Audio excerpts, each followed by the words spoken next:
Johnny, crisis is a word that gets thrown around a lot these days.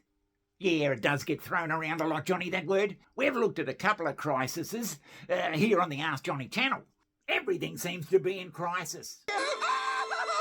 But there's one that's sort of come to my attention just recently because you keep hearing about it. What's that? The medical care crisis. Yeah, medical care. It doesn't matter what bloody country you go to, Johnny. Yeah, Canada. Everyone is trying their best, but it's not sustainable the way we're going right now. There needs to be something changing. I feel like we don't have all of the resources and the tools and the staff to ensure patient safety 100% of the time. The US. This is why the US healthcare system is so broken. How do we keep pouring money into a system that doesn't work? Oh, Jesus, yeah. Patients in the U.S. are being forced to ration life-saving medicine to pay wrongful medical bills. God knows I stretch the insulin as far as it'll go. Australia.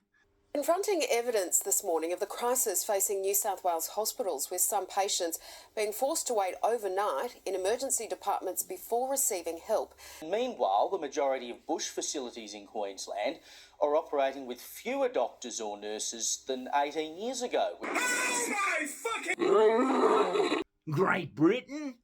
The UK has cut funding to the National Health Service in recent years, and there are mounting concerns over the future of the country's public healthcare system and its staff. The NHS has been under-resourced, underfunded and kind of neglected. What has changed in the health service since 2010, and who is to blame for the state of it today? Up and down the country, maternity services are under enormous strain.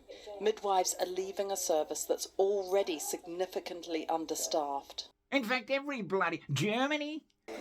The chairman of Germany's Hospital Association said, "Right now we are seeing all areas of healthcare being pushed to their limits. There is also a shortage of antibiotics, painkillers and medication to reduce fevers. Production was outsourced to other countries to save money." Yeah, Germany. In fact, every country you go to, developed country, seems to have this bloody crisis on their hands. Oh, Jesus Christ. How are they going to bloody handle all the bloody sick people? Right, yes. And I mean, even in this shithole of a town here, Johnny, if you arrive here in this particular town, and if you want to go and see a doctor and you've never been there before, right, yes. Often you go in there and they say, "Oh no, we're not taking any more new patients." Oh my fucking God! Yeah, well, what are you supposed to do about that? But Johnny, people, when they're sick, they've got to go and see the doctor, don't they? So, Johnny, what's the cause of all this? But there's one thing that seems to be a common theme with these countries, Johnny. They've all taken in a massive amount of new bloody immigrants. Oh, Christ. Oh, Jesus, yeah. And if the government doesn't move to get in front of this bloody situation, we're constantly playing catch up with it. Right, yeah, well, yeah, I suppose. Yeah, catch up. And I'm going to say right here on international TV, Johnny, that I don't think any of these countries are ever going to catch up. Yeah, they'll never catch up because more people are coming in all the time. You've got to get more staff, you've got to get more hospitals. It'll just never catch up. But Johnny, do we expect too much? Do we expect too much from our health system? In Montreal, several hospitals well over capacity, including one more than doubling its occupancy rate.